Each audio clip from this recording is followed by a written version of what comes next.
Cineverm. Hello, welcome to Cineverm, a podcast discussing films in and out of the cinema. And today we are introducing a new member to the Cineverm family, Helen Albee Cottingham, and we have David here as well. Hello.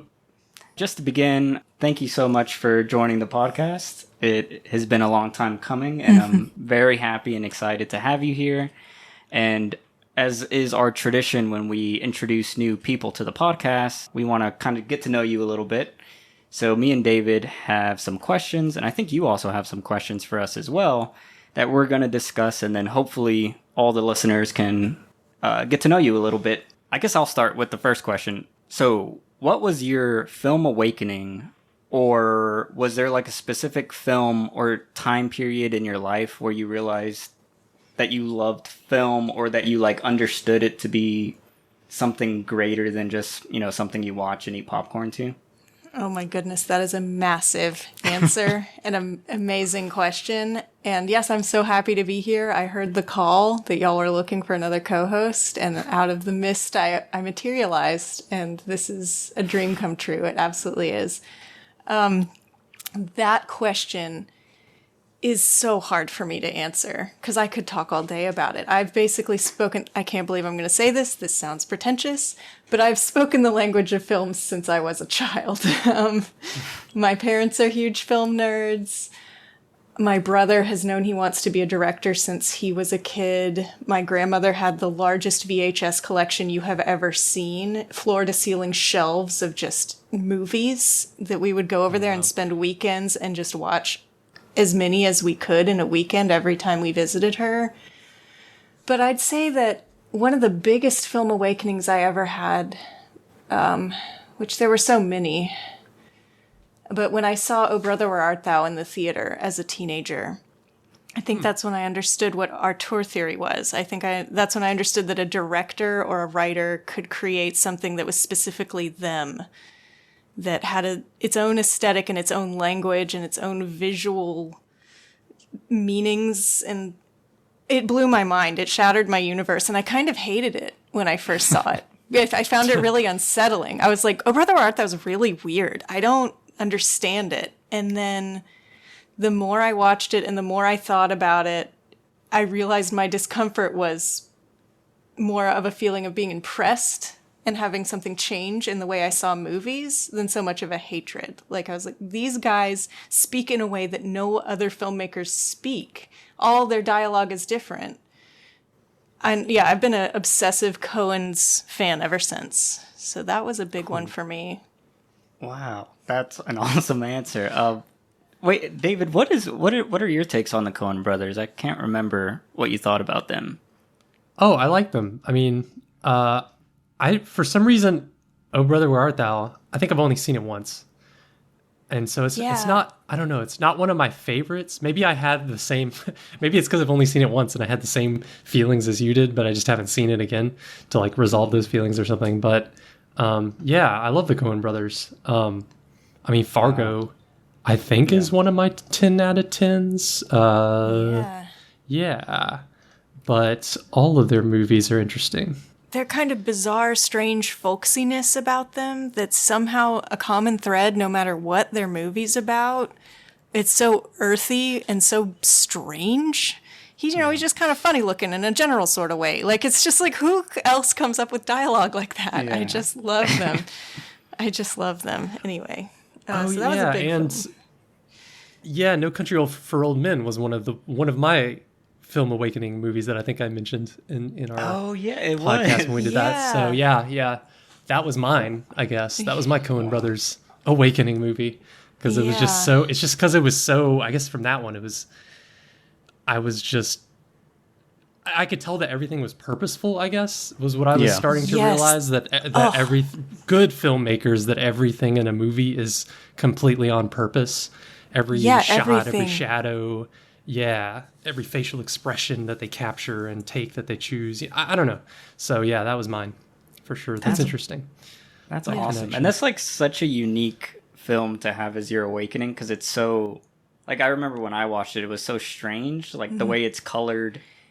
I think that's why it hit me so hard, because I've been growing up and, my parents had us watch every Best Picture winner from our childhood on. We watched them in order every Friday night for like 2 years. So I had seen prestigious big deal movies. I had understood that film could be art, but something about Oh Brother and the way the color was weird and the language was weird and the performances were weird, and it just all hit me as like, you can just construct a completely unique object out of film. And somehow that one was the key. And I guess maybe I also saw it at a very formative age as a teenager when my brain was really, really receptive. So, well, awesome answer. Awesome movie. We're going to have to hit some Coen brothers up soon. But here's a follow-up question. So, and this could be the same film because it's kind of a similar piggyback question. But was there a film that kind of like took over your life in a more like mental, psychological way where like you were thinking about it for days or weeks or months or years? And like what film was it? Just for an example, like I remember when I watched Mother from Darren Aronofsky, it took me like a week to like process like all the imagery and stuff. So like was there a film for you that kind of just haunted you? I mean, I have a list of those as well, but I'm going to stick to Blade Runner right now. Whoa. That is one that I think sparked my lifelong obsession with AI. It made me think forever, still today, about when is life? When is an artificial consciousness conscious? And when do they deserve rights? And when is that a person? And Blade Runner was what introduced me to that concept, and now I seek out any kind of story that is about that. Like, I loved the show Westworld, as flawed as that show is. Like, anything that has to do with AI is endlessly fascinating to me. And yeah, I chewed on that movie forever when I saw it, and I saw it way too young. I saw it at like 10 or 9 years old or something. And it completely broke my brain. My dad was so bad about having us watch extremely violent movies. Like, oh, they're old enough, they'll be fine. We watched Alien, we watched Terminator, we watched Blade Runner, like all of his favorite movies. He couldn't wait to share them with us. And so he's like, the kid's 8, 9, that's old enough, right? And so we watched these like extremely violent, scary movies very, very young. So Blade Runner is when cool. I saw it, at like 10 years old, and it shattered my universe for sure. And then there's I have a list of movies that scared the crap out of me and haunted me for weeks and days, like Wrath of Khan, Sixth Sense. The imagery from those movies scared me for weeks. But lighthearted I think I was the same with Sixth Sense. Yeah, when I first saw it. Oh gosh, I had to sleep with the light on. No movie has ever done that to me except that movie. And then fun movies, happy comedies that have stuck in my head forever are Hot Rod. The funniest movie I've ever seen. When I saw that movie, it was like being struck by lightning. I wanted to tell everyone I knew to please watch it and watch it with me now and get in the car. We're going to the theater. Yes, like that movie. Yeah, I was obsessed with it from the day I saw it. And so I guess thought about it for days, weeks, years. It still makes me laugh. So yes, Hot Rod and Blade Runner. There you go. Okay, I have to ask you because of me and Anthony's disagreements on Blade Runner 2049, what you thought of that movie before we move on. I didn't like it. Oh no. Oh my God. Oh, such a shame. So she's more on my side then, because I think I came on the lighter end of that movie, right? What? Yeah. Remember, it's a 10 out of 10. That's one of my 10 out of 10s. Oh no! See, I had such high hopes for it because the original Blade Runner means so much to me, and nothing they could have ever done could have been good enough for me. And I wanted it to really go into the nitty-gritty, let's have these robots be freedom fighters that are, establishing their own colony and asserting their rights. I wanted it to be really political, and it wasn't at all. Yeah, that's understandable, yeah. Yeah. But that's just my own nerdiness. You wanted it to expand it more. Yeah, I really, really did. So I was just kind of like, who cares about this hologram chick? Where's Deckard? Yeah, it drove me a little bit crazy.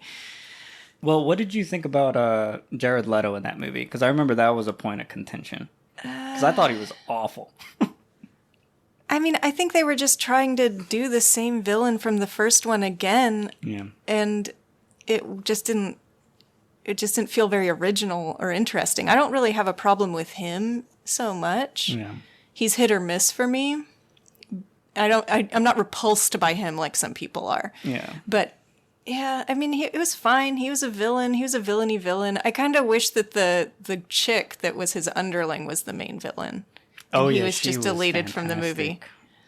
That whole final battle scene, like in the car while they're like drowning each other. Yeah. That's peak Blade Runner. Oh my gosh, yeah. And we haven't hit the original movie yet, so that'll be something that'll be fun to talk about. That's true. Well, actually, that brings up a curious question. Like, did you watch all the cuts as they were releasing because the final cut didn't come out until like years after. Because my dad is a huge Blade Runner fan, I think for one of his birthdays, he got all the different versions on some special DVD, and I think we sat down, me and my brothers, and watched each one, or at least my dad did, and then he told us the best one and the one to watch. Mm-hmm. And I don't know which one that is definitive in my mind. It's the one with the origami unicorn, whichever one that is, the dream sequence one. I think the final cut. Yeah. Okay, so that's the one that I remember most vividly and have seen the most times. Yeah. So. Did you watch the one with the awkward Harrison Ford voiceover? I don't know if I actually saw that or if I just have heard it talked about so much that I feel like I remember it. It makes me cringe to think about either way. Right. Yeah. Yeah. I always wonder if I'd seen that one in first, like when it was the only version, if I'd have liked that movie as much, but. Well, another awesome answer, and I have another decent question. Okay, so what is a film that gave you a huge emotional reaction? I think when me and David answered this the first time it was specifically crying, but it can be any huge emotional reaction. And why do you think that certain film gave you that feeling? Again, because I'm a list maker and I read these questions ahead of time, I have a list, but I'm not gonna, which one do I want to choose? Seeing Drive My Car recently, I was losing my mind. That movie is like tailor-made for me, slow and weird and gutsy and brave and emotional and filled with people interacting in really intense ways. And I guess as an introvert and a socially anxious person, like really socially intense movies get me really hard. And that's all that movie is. So I just was boiling with emotions watching that. But specifically crying, when I was pregnant, when I saw the cartoon Secrets of NIMH, I wept because it's all about a mother going to extreme lengths for her children and being willing to sacrifice herself and basically having profound, extreme emotional and physical strength in the face of adversity, all for the sake of her children. And it just gutted me. I was like 9 months pregnant and I was just in the floor weeping. I was like, this is going to be my life soon. I'm going to be Mrs. Brisby. And that I haven't been able to watch it since then because I feel like it'll tear me up even more now that I'm an actual parent. But yeah, that movie's like the ultimate tearjerker movie about parenthood. And it's a very obscure cartoon. Wow. Yeah, that's a cool answer. I couldn't figure it out. Yeah, Secret of NIMH, I think is what and NIMH is spelled NIMH. Yeah, that's what I've heard about, and I've never seen it. I grew up with it somehow, and I was just going to nostalgia watch it. I thought it was going to be like a gentle, soothing afternoon folding laundry movie, and then instead it emotionally gutted me. Yeah, the animation style of that. Oh my god. Yeah, it's that old 90s, like kind of, scary, creepy, old-timey animation that they don't really do anymore. Off-brand Disney. Shame.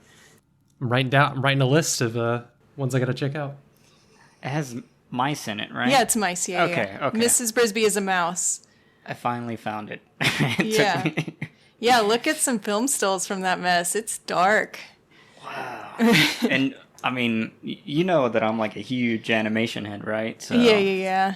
You should watch it. I have it on DVD. I'll probably weep again uncontrollably. Like, I was shocked by how much that movie got me. I was expecting it to be just like, yeah, I was a kid and I loved this movie as a kid. And no, like, stabbed me in the heart repeatedly. Awesome. Next question I have is, has a film ever given you a paradigm shift or some grand revelation? I guess I kind of already answered that with the Blade Runner answer. Mm-hmm. Like, that made me think about AI forever for the rest of my life. Neverending Story kind of gives me a paradigm shift every time I watch it. Really? It's so philosophical. It's just dripping with lessons about how to be a person, hidden in kid movie action. How can I talk about it without spoiling it? I've never gotten around to that I've always wanted to. Oh my God, it's so good. It was my favorite movie as a child. And I'm so proud of myself for that because I watched it as an adult and I'm like, this is teaching you about imposter syndrome. This is about, this makes you immune to imposter syndrome. This makes you understand the impact of suicide. This teaches you about how to grieve. Like, it's packed with life lessons. And I learn something new every time I watch it, even though I've seen it 100 times. So that one, Neverending Story. And did you read the book or yes, you haven't? Okay. Yes, it's one of my favorite books also. It's just as good, just as profound, but completely different. I recommend both. How would you feel if they were going to make a remake of that? Like, do you think that film is already That's kind of literally perfect? Making my stomach turn thinking about it. That is a horrifying concept. They would ruin it. Okay, but what if it was Zack Snyder? Oh no! Oh no! Don't say these words to me. No. God. Okay, next question. If a film were to describe your current life, what would it be? Or what films do you think have described other periods of your life, like childhood, teenage years, young adulthood? Oh, I don't want to think about myself as a teenager or align a movie to it. No. But yeah, the film that describes my current life is Luca. And let me explain why. Okay. Because I was living in a bubble during the pandemic, basically underwater, if you'll go with the metaphor. And then I bravely decided to come up to the surface recently and put myself back out there and see who was left. I basically lost touch with all my friends. I had been terrified. I have health anxieties, so I really didn't do anything. The pandemic was an emotional crisis for me, and so I've emerged out of the depths of that recently, and I've been delighted to discover that the world is full of friendship and pasta. And no, I totally understand. Lifelong germaphobe here. I was prepped. I was prepped for the pandemic. I was ready. Yeah, no, I felt like I'd been preparing for it my whole life, but also it made me sick with anxiety all day, every day. I had to, the washing of things and the being afraid to go anywhere and then counting down the 10 days for the gestation period every time I went anywhere or saw anyone. It was just awful. But I'm starting to feel like I'm on the other side of it. I know COVID's still out there, but I mean, I am vaccinated now. And the world isn't dark and depressing after all. It's like I want to start a bike race, but instead it's a podcast. So yeah, that's my movie that describes it. And I have a 4-year-old, so I'm watching a lot more cartoons than I ever have in my life. So I feel like my life is a little bit of a cartoon. So that's another reason for Luca. Yeah, awesome. And David, is yours still Patterson? Yeah, well, that's the one I aspire to. Yeah, that's the one I really hope I could get into that vibe. Yeah. Eventually. Oh, yeah, I was listening to that podcast. I feel like I'm a little too neurotic for that to make that a reality, but you never know. Okay, so that movie was non-neurotic. Yes, it is very chill. Very chill. Yeah.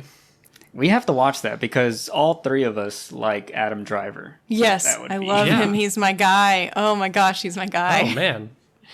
Yes. Put that on the watch list then. Yeah. Okay. Well, I think, let's see. Do you want to ask these next two questions, David? Yeah, sure. So, like, how would you describe your perfect genre if, like, a movie was made for you that just, like, Anthony and I talk about kind of what genres we're biased towards, what elements of a movie we really get biased towards when we watch it. And even if everyone hates it, we probably will still enjoy it just because of certain elements of it, the genre and everything. So what would be that type of movie for you? For me, science fiction, first and foremost. If it's sci-fi, I will give it a chance, and I will try my hardest to love it and defend it.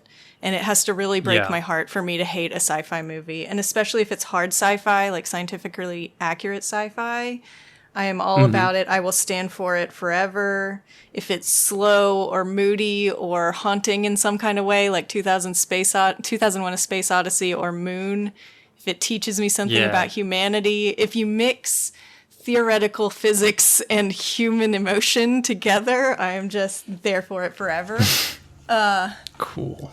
I also really like hopeful comedies about friendship. I tend to really, really key on those. So if it's sci-fi and a hopeful comedy about friendship, I'm so there. So Galaxy Quest, Men in Black, or any Star Trek.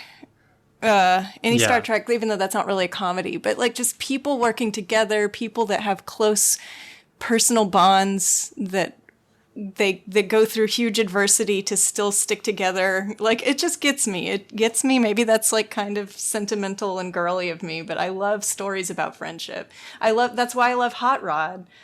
And I think a lot of the Coens. And there's a lot of the Coens have really strong, peaceful kind of emotional messages underneath all the violence and weirdness, like the friendship bonds and the people standing for each other, maybe not being fanatical fans of each other, but just coming through for each other is a running thread through all Coen movies, and it's so endearing. And I love that kind of story. Where people care about each other, kind of unironically. That's also why I love Twin Peaks. Yes. Hell Twin Peaks is basically my religion. Man.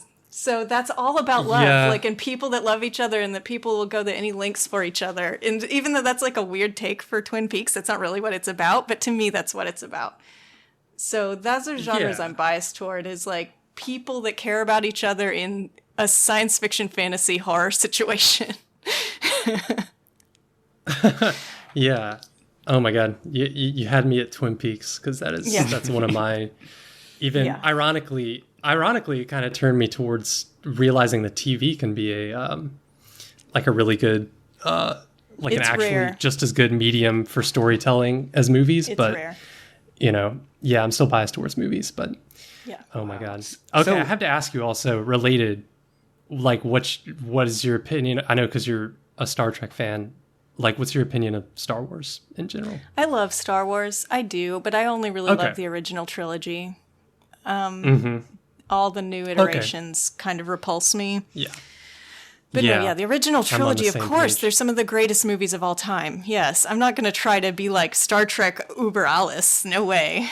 Right. Okay. You're not like a fanatic in that direction. Cool. If it's science, if they're in space, I love it. My favorite Bond movie is Moonraker, because they go to space. Oh.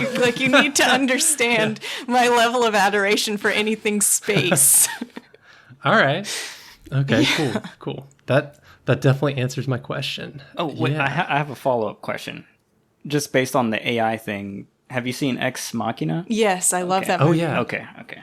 That was one that I was like, that should tick all the boxes. Yeah, it does. It does. I love that movie. I tried to make a playlist themed about it, but it devolved. Oh. But I love that movie. Nice. Oh, wait, and I have another follow-up question. Sorry. What do you think about, like, Interstellar? Because that's like a movie that I think me and David were arguing what Christopher Nolan's best movie. I think we ended up deciding on Inception. For me personally, I think Interstellar is I think best. Interstellar is also Yes. Because, again, space. And, like, the weird theory about the black hole and changing time. What a cool concept that was. And just how beautiful it was that he went to see his daughter on her deathbed. Like, wow. You can only get a situation like that in good sci-fi. So, yeah. Interstellar. Yeah, good movie. Totally. Man, I'm still on the Inception side. But then that's one of my biases. I don't feel like I ever have dreams like that. I did not relate at all. And I have constant, vivid, wild dreams. And that's not how my dreams work. So I disagree. Yeah. One of my biases for sure in movies is anything that has to do with like dreams or dreaming or anything like that. So yeah, bias towards that. So my other question is, what is your like internal kind of rating system? Like, not that you have to think about it a lot, but I guess for the podcast, since we're going to be rating things, what would be like what does a movie have to be a 10 out of 10? And like, what is a 5 out of 10 for you? Like just a middle of the road movie, or what's your definition of that? I have so much agony about rating things because I change my mind all the time, and a movie can have a really beautiful 10 out of 10 moment, and it'll make me want to give the whole movie a 10 out of 10 even when it's bad. So it's been really painful for me to have to I have to actually rate things now because I'm on a podcast that rates things, and but 5 out of 10 is like standard basic movie. Yes, that was a movie. There was nothing wrong with it. Just kind of middle of the road basic. 10 out of 10. What I have written here is filled my heart with joy. A thing I want to watch again and again, and a thing that made me think or that stunned me in some way. So, a movie doesn't have to be joyful to get a 10 out of 10 if it really gave me some kind of insight into what it is to be a person, what it is to be alive. I like the nitty-gritty philosophical stuff. So a movie can be really boring and slow or even poorly made, but if it's kind of philosophical and at its heart, at its core, I might give it a 10 out of 10. Mm-hmm. So, does it have to have something personal that you connect with to be a 10 out of 10? Because me and Anthony were talking about that recently, because he kind of changed his 10 out of 10 now, which kind of makes sense. It does help. That it has to have, something like personal to you that really throws it over the edge. I mean, it does help if I relate to it. I'm trying to think of a movie that I love that I don't relate to at all. I think there are some. I mean, I didn't really relate to Citizen Kane, but that's a good movie. Yeah.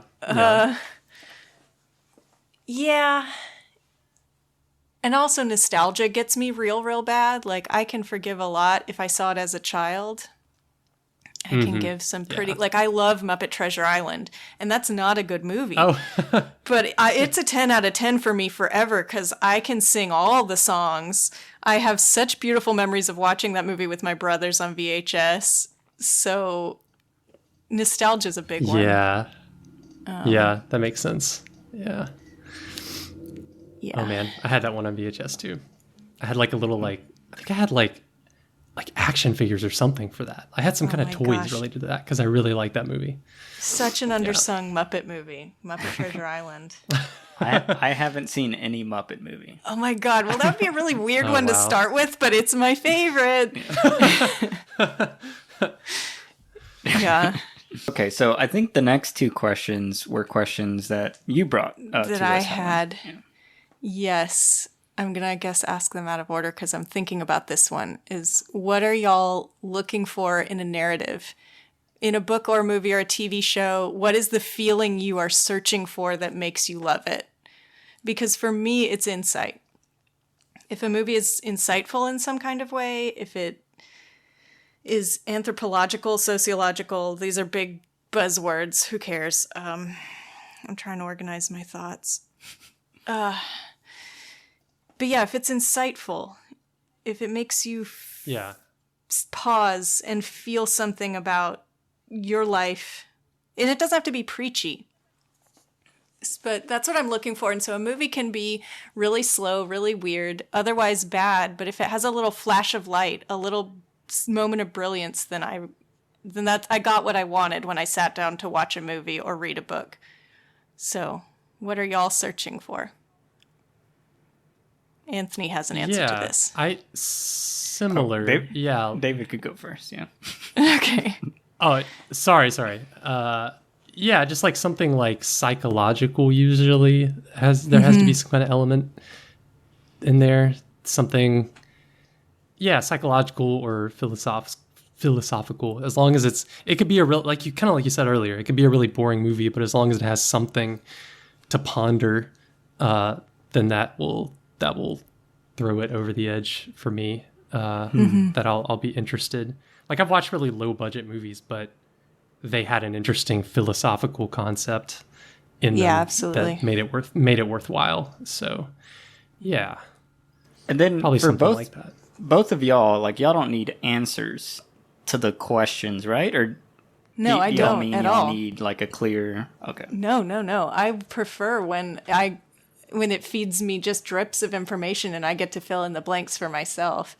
That's part of the insight, is the vagueness. That's interesting. So would like perspective fit that? Because like I feel that sometimes when I watch a movie where I'm like, I would have never thought about this person or this lifestyle. Like I think one movie me and David saw, we didn't do a podcast on it, but I think we both saw Red Rocket. And that was like Sean Baker does that a lot, like with the Florida Project and all his other films, where they're just weird character pieces and like obscure lifestyles that you would never think to imagine. Yeah, that's totally my jam. Yeah. Awesome. Like even Spencer's kind of that way. Like I have no idea what it's like to be a royal. I can't relate to that at all, but I found that movie extremely insightful. Like how much of a prison that kind of life could be. Yeah. I like when I watch movies from completely different cultures or time periods, but then you still see the stuff in it that is so universal and relevant. Like I just watched the Apu trilogy earlier this year, and like that for sure had I was like, okay, this is like 1950s India, but like it's so resonant, like this character's journey as they're growing up. Or people are people I think I told everywhere. you, Anthony. Yeah. Or like Yi is that other one that I saw recently. Taiwanese movie, family drama. And man, like parts of that movie got me like very emotional, like very emotionally resonant with these characters, even though I don't share their culture or language, but it's just like movies like that are great. I love that. Yeah. Well, for me, I guess my answer is, what is my answer? I don't know. My answer is, I guess, catharsis. I think both you and David know that I just like explosive emotions, and when I don't get that, I'm pretty unsatisfied with the movie. And that's really rare, because like I was thinking about like how many movies have like huge cathartic endings, and like we were talking about Midsommar, like I feel like that is why I think it's one of the best endings of all time, just because it's just an emotion that you're like witnessing on screen. So like that's the kind of stuff I like. Or like when things derail into like chaos. I like that. Like I like feeling like very, I don't know, like when it makes me like begin to have like an anxiety attack about like, wait, what am I doing in my life? Or like, what am I feeling? Or I don't know, like we recently watched I'm Thinking of Ending Things. And like that's a movie that always gets me like my brain spinning on like, shit, am I actually like a bad person? Like, am I doing wrong things? Like, how do I think about people? How do I think about thinking? It's like just Kaufman's like neuroticism is like fits my brain very well. So yeah, for me it's catharsis. That's what I'm looking for. Okay, last question. What is a movie that you loved when you first saw it and then watched it again and thought, what was I thinking? This is a terrible movie. Or what's a movie that you hated when you first saw it and then watched again and you completely saw something new and decided you loved it? What's a movie you 180'd on? I had a hard time thinking of I don't know why. I guess I'm pretty consistent with when I see a movie. Like, it's just like, oh man, like I know my first impression is like very strong. But I can the only do thing an I can example. Think of, yeah, sure. I mean, okay, so the random comedy Away We Go. I saw that in college with all my suite mates. I lived in a suite with 7 other girls, and we all watched that movie together, and we laughed, and we cried, and we had this wonderful bonding time watching this movie. And then I rushed home and I bought it on DVD, and I was like, this is the best movie. And then I watched it with my mom, and it was kind of excruciating. It's awkward. It's bad. The jokes don't land. None of the jokes land. The ending was kind of heartbreaking. And she was like, I don't understand what you see in this movie. Like, what's special about this movie? And I was like, you know what? I don't know. I don't remember. And it's like sometimes just the group of people that you watch a movie with changes the experience so much. And sometimes the moment in your life when you watch something, because that movie's about transition and we're all in college and we don't know where we're going to end up. And it's about looking for home. And we were all kind of looking for home at that time. But it doesn't even do those concepts very well. It's not a good movie. But yeah, so that's an example of that where I loved it when I first saw it. I think because of the environment in which I watched it. And then I watched it again and thought, ooh, no. I never want to see this again. This embarrasses me that I love this movie. So that's one example. And then Oh Brother, Where Art Thou? I didn't really like it when I saw it, and now I love it. Yeah, the only thing I could possibly, for some reason, the only thing I could think of was like a recent example, but it happened really fast. The change was just, I don't know why I hadn't had this experience before, where I go see a movie in the theaters and like, it was the newest Star Wars. It was the first of the newest Star Wars trilogy that came out. Force Awakens. Like I went and saw it in IMAX with friends, and like I'm just so. Like, my first movie memory that I ever have was Star Wars, seeing it in theaters, so I'm so biased towards that. And when I was watching it in the theater, like, I loved it. Mm-hmm. And we left, and we went to a restaurant, and we just started talking about it, and almost immediately talking about it. You deconstruct that movie even a little bit, and it falls right apart. Yeah. It was all emotion, basically. It was just all nostalgia, emotion. And as soon as we started talking about it logically, we realized how empty it was and how much of a ripoff it was of the original trilogy. And it was just like, oh man. But I just don't remember a movie like going that quickly downhill in my brain from really enjoying watching it to, oh God, that was bad. Yeah. Mm-hmm. Yeah. That's interesting. So the question was something you loved and disliked right now, right? It's either one. Okay. Whichever you want to talk about. Okay.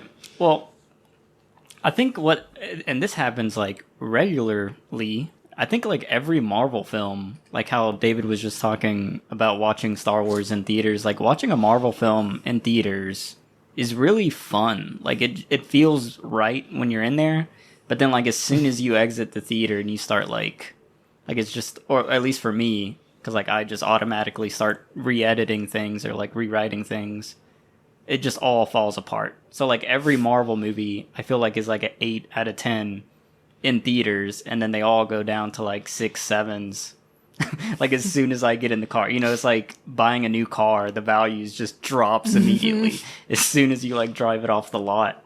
So I feel like Marvel movies, I always like watching them, but then in retrospect, I'm like, I shouldn't, like, I don't know, it wasn't that fun, with like a few exceptions of certain Marvel films that linger with me. But yeah, so I can't. You've never had an experience where you straight up watched a movie, loved it, and then watched it again, and as you're watching it again, your stomach kind of drops like, oh no, I had such a good feeling about this movie, and now it's all unraveling before my eyes. Because I'm thinking of another movie that did that to me was Blood Diamond with Leo DiCaprio. I thought that was the most amazing political commentary movie. And it was like raw, like we need to stop buying diamonds, and I was like going to be a warrior about that. And And then I watched it again, and I was like, this movie is so preachy and manipulative. Like, I can't. Why was I so inspired by this in the theater? And yeah, so that stomach drop, like, oh no, I held this movie in such high regard, and now I'm seeing that it's cheap or manipulative or fake in some way. I don't know. Maybe that I'm unique that happens to me. Yeah. I can't. No, I feel like that's definitely a universal thing. I just can't think. Yeah, for some reason, like I'm trying to think of the movies I liked as a teenager, or like some of the first ones. But I still or like think people have most of those... that with Pulp Fiction sometimes, where they're like they think it was amazing, and then they realize it's kind of sexist and gross. Oh man, I haven't watched it in a while, but I still like Tarantino. Yeah, I don't know. Maybe I'm Like I think of like Fight Club or whatever, like certain movies like that I watched as a teenager, but I still love them. Like I don't know, I can't make myself. I've seen all the criticisms of those movies, and I still can't make myself dislike them. Nostalgia overrides. So yeah, it's hard. It is really hard. I do have movies that keep growing, like when I rewatch them. Yeah. So like one that I think was like a 7 out of 10 or something was like The Curious Case of Benjamin Button, and like everyone talks like it's like one of the worst Fincher films, but like every time I watch it, it just grows so much, and now it's like, in my perspective, like the definitive like Odyssey of a life film, like what everyone assumes. Wow. What is that movie with? Oh my gosh, I can't remember his name. Something Hanks, Tom Hanks. Yeah. Oh, like Forrest Gump? Yeah, everyone says that's the like definitive life odyssey, you know, like it covers an entire life, but the Benjamin Button just, oh my God, it just gets so much better every time. And I feel like because I don't rewatch movies that often, it happens very rarely, but like I'm curious how Drive is going to feel on a rewatch. Like are all my favorite films, I feel like they could be in danger, or I guess one prime example would be Armageddon. I was listening to our original questions or answers of these questions, and Armageddon was the first movie that made me cry as a kid, and I remember thinking that was the best movie of all time because like they're destroying a meteor, it's like hardcore action, there was like emotion and romance. Like in my mind, because I haven't rewatched it since a kid, it's a 10 out of 10. So like I'm sure when I watch it, it's not going to be a 10 out of 10 because there's no way Michael Bay has a 10 out of 10 in my book. But yeah. So that'll probably drop to like a 5. Yeah. I guess one that's similar that I just thought of for me is It's a Wonderful Life, like because it's one of those like literally every, it's like a holiday movie, Christmas movie, but like every year that I watch it, it doesn't get weaker for me. Like it just stays just as strong, and like because I watch it every year, basically like all the movies that I watch within the year, like it always makes me think, God, there's so many crap. Like it just makes it shine more because there's so many crappy movies that come out, or like I don't know what it is about that movie. Like the editing of it is just really, it's beautiful. Frank Capra, I am such a fan. Yeah, it feels. Have like you seen his other movies? Movie. I don't know. I don't know if I've actually. Oh boy, I should have added those to my list. You Can't Take It With You and A Pocket Full of Miracles are just as good, in my opinion. Oh! I haven't seen neither of those. Mr. Smith Goes to Washington. I've watched that. Meh. It Happened One Night. I've seen that.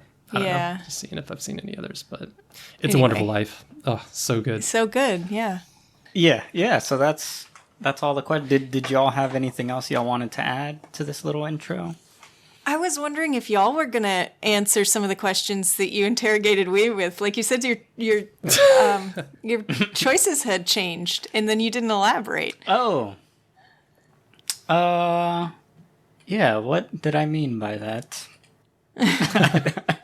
My brain is blank. Oh, I think it was the current life. I think originally I had answered First Reformed because I was pretty depressed. But now I'm thinking of ending things, so I'm still That's just as depressing. less depressed. Yeah. But it's more creative. There's some creativity happening now. Okay, that's good. Yeah, there's some poetry being written. And Wait, read. so which character are you then? Well, I mean, every character is kind of the dude, right? The main like, character. because it's all. Okay, you're right. But if I had to pick, obviously I'd be Jesse Buckley. Like, Yeah, of course. That's my spirit angel. You're a painter and a physicist and a poet. Yeah. And a film critic. She's a film critic as well. Oh, yeah. And then, like, a film that recently has given me a paradigm shift. Oh, man, there was one. Let me look at my. I want to say. What has given me a paradigm shift recently? The French Dispatch, for sure, made me, like, reevaluate, like, how you spend a life, like, making something and, like, finding value in that, even though maybe other people don't find value in it. And I think that's something a lot of people don't realize when they watch The French Dispatch. Like, to me, it feels so, like, such a personal Wes Anderson love letter that he makes these weird, quirky movies that are just weird and quirky. You know, like, he'll never be taken any more serious than what he takes his own films. And I feel like in The French Dispatch, he's kind of, like, analyzing that himself by having these writers write stories, or these journalists write stories about things that are kind of inconsequential and not important. Like, there's a student protest, you know, but to that writer, it's like the biggest event of her life and in this community. And then there's like a chef who like cooks food for a detective, and it's like that's probably the most inconsequential job of that whole operation. But for the chef, it's like his life or death, and he even sacrifices himself for it. And like I feel like what he's trying to say is like, yeah, all my films are weird and quirky, but to me they mean the world and they mean everything, and like I put my heart and soul into it. And there's also just like that. Sometimes you can feel like when you invest so much of yourself into something, like it can feel like if you ever start feeling doubt about it, it can really like destroy your like self-image or like your happiness or emotional state. So like even with like Cineverm, if like we get 10 downloads, I'm like, oh, like why are we doing this? Why are we spending this time? You know, like you can get in that spiral. But at the end of French Dispatch, it felt very hopeful, and it's like, well, this is what I'm choosing to spend my time on. So it doesn't matter what external value I'm receiving because I'm choosing to pick the internal version of that. So that's one. And then I really like The Worst Person in the World, just because I love her journey through those like relationships, and how at the end she realizes like, oh, well, maybe I just have to be my own person alone. Like, I think it's the same kind of message. Like, instead of getting external validation, you're choosing internal validation. And I think that's something like I have to learn in my life at some point. So yeah, I think those are the only ones that I would change. Did you have any that you would change, David? Answers? That I would change? No, that I could think of. You just made me think of, I mean, my ones to that one that I don't think was that before or after we saw Titan? Because that's definitely it was one before. I'm like, not that. Okay, yeah, that's one that I just keep remembering, like not necessarily for like personally what it means to me, but just movies, just pushing the boundaries of movies. Yeah. It's like, God, you see so many movies that just leave your head immediately and just don't really try anything that new or interesting, and it's so refreshing to finally watch one where you're like, yes, like that actually tried something, like is gonna turn off, half the audience, but it's just really, really ambitious. So, yeah, that one. Yeah. Oh, and then Gummo, I think around the same time. For some, I'm looking at my list, and that one, Harmony Korine, like that movie, when I watched it, the end of last year, like that one just sticks in my head more and more often. Well, it is kind of philosophical because it's like, these just I don't know how to say it, but just like white trash people, like in the middle. I don't think it really says where they are in the country, like Kentucky or something.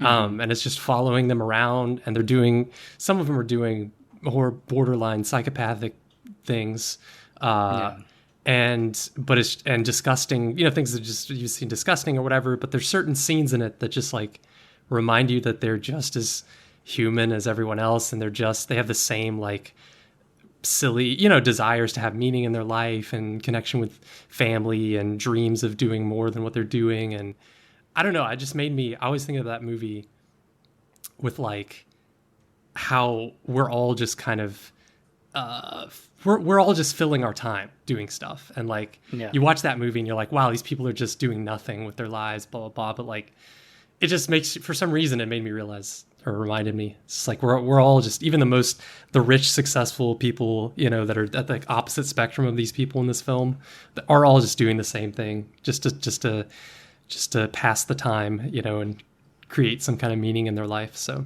I don't know, that movie had a profound effect on me for some reason. That's awesome, man. That's a movie I really want to watch because I really like Spring Breakers and The Beach Bum. I think you saw that one. Yeah, that one kind of has the same kind of idea, like just a weird lifestyle. And it doesn't feel like it's criticizing it. It's just capturing this life. Yeah. And then it's up to you, the viewer, to see whatever you want to see from it. Yeah. Oh, Gummo, I feel like, is his best movie that does that authentically, because it doesn't have any like big name actors like Matthew McConaughey. So it's all just unknowns. So it feels real, It's like, whoa. Awesome. Well, I think that's all. Did you have anything else you wanted? No, yeah. I feel like I did a whole lot of talking, but thank you for listening. Awesome. I feel like I have a good picture of what you like, Helen, so it'll be interesting to see in our upcoming reviews what that's like. Yeah, I'm hoping both of y'all can, watch each other's films that y'all have selected. I'm so there for Eraserhead, y'all. Have you seen it? No. I was forbidden from seeing it. Cool. By my brothers because I was pregnant at the time, and they were like, "You're not allowed to watch this." That's a good call. Yeah, definitely. It is the opposite of what you're describing. The Secrets of Nim. It is the anti reproduction movie. Oh God. Okay. Oh gosh. Fun stuff. But yeah, so I think at a future date, we will do another little episode where we're going to chat about the films that we will select. We have an upcoming slate that both David have selected and Helen have selected. And those are going to be the films that we cover for the rest of the year. And yeah, so that's going to come at a later date. But for now, thank y'all so much for listening to this episode of Cineverm. But also check out Helen's other podcast, Movie for Decades, where she and her two brothers, Colin and John, discuss films through the decades. It's a great podcast. They talk about movies. I think everyone who likes this podcast would love theirs. So go check that out. And thank y'all for listening. See ya. Bye.